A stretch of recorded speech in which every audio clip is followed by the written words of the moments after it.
Welcome to r/Tales from Tech Support, where we get to have a little chuckle at the technologically disadvantaged. Like me.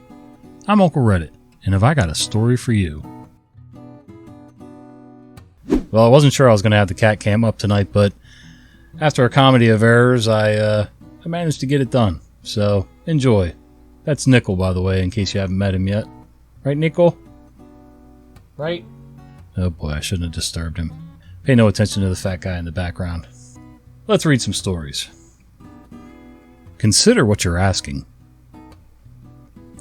Background. I'm part of a 4-person team providing IT support for a spa manufacturing company. My role is doing whatever it takes. The culture can be described in a word: chaos.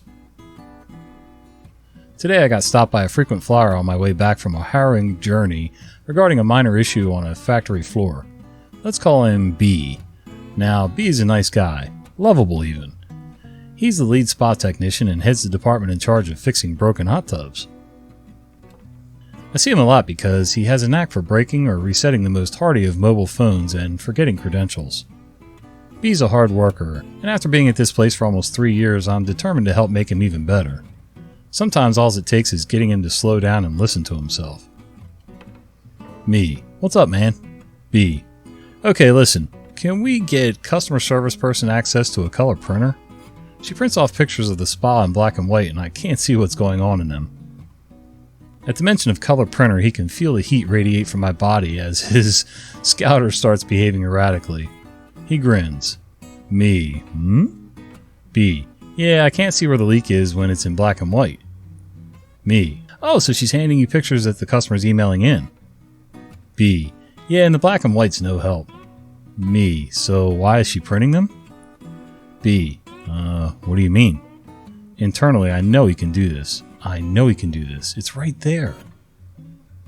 Me. Why is she printing pictures that she received via email?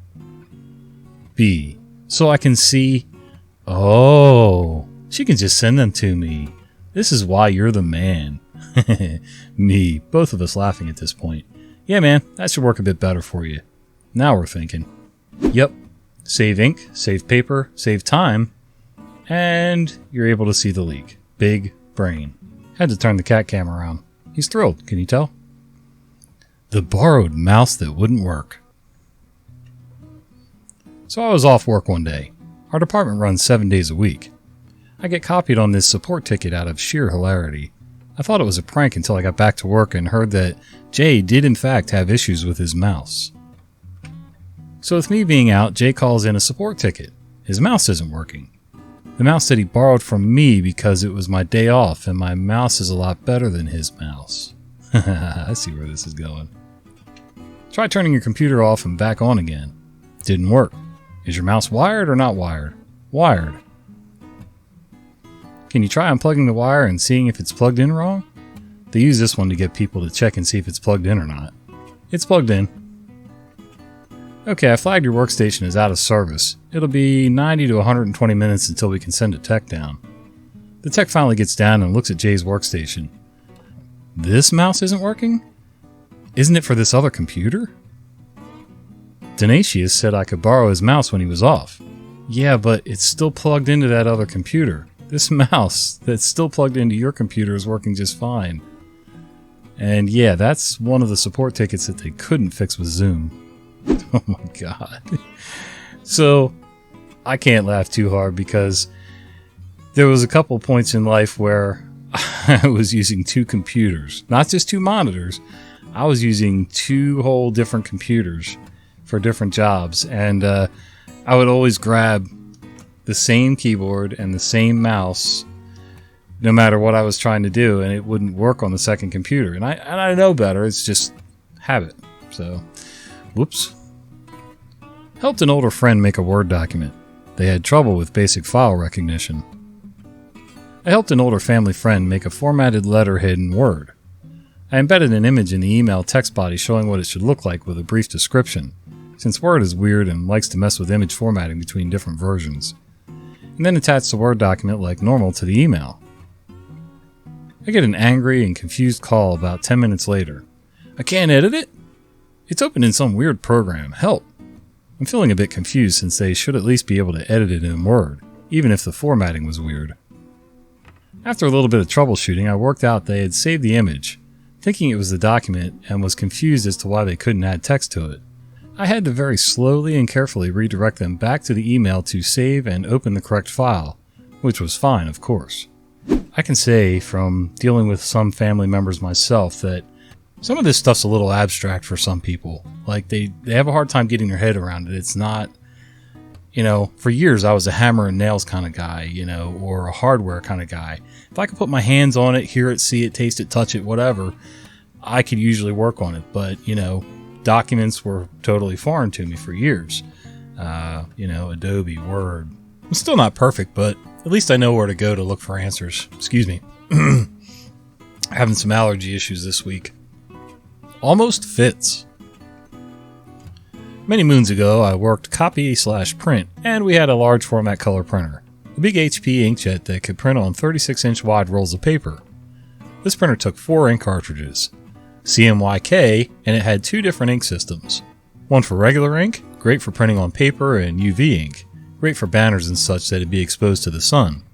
The ink cartridges were big, about 10 inches long, 1.5 inches wide, and 5 inches tall.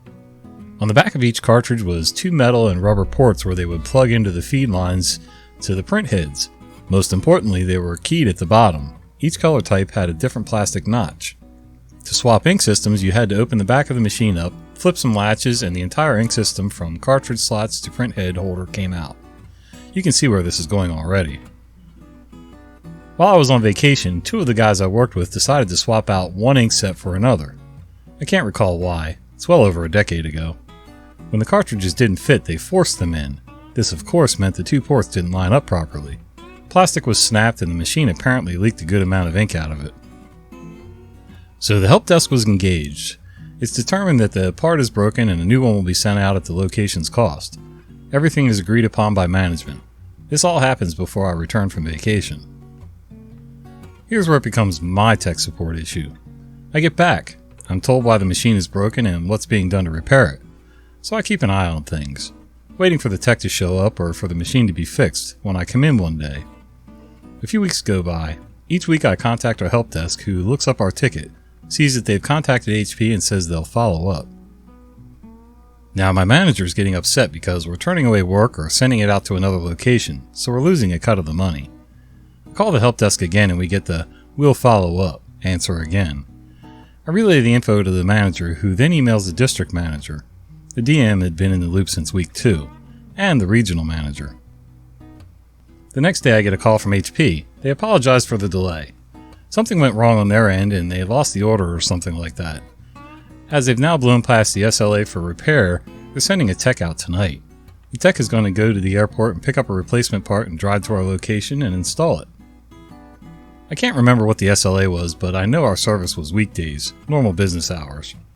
I believe to make up for the error, they also dropped the charges for the repair and replacement parts. Sure enough, about an hour later, I get a call from a tech verifying that we'd be around to let him in. I let him know we're a 24/7 business. Someone will be here for him.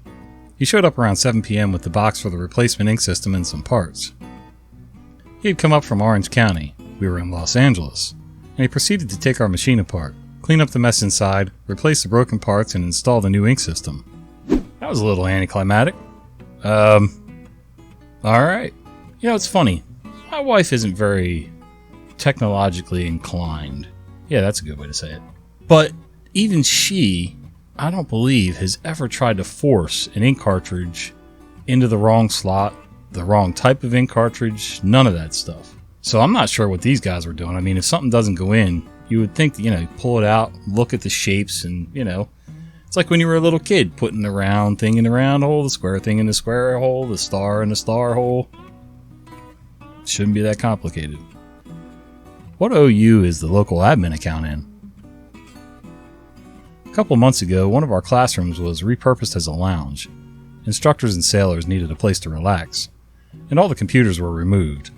Fast forward 2 months, and the instructors realized the remaining classrooms were insufficient for all the training ongoing, so all the computers needed to go back. Thankfully, my boss supported me when I indicated that the tech support office shouldn't be involved with the effort, since the repurposed classroom was never contractually our problem. U.S. military contracts are odd beasts. So the in-service engineering office was detailed to put the classroom back together.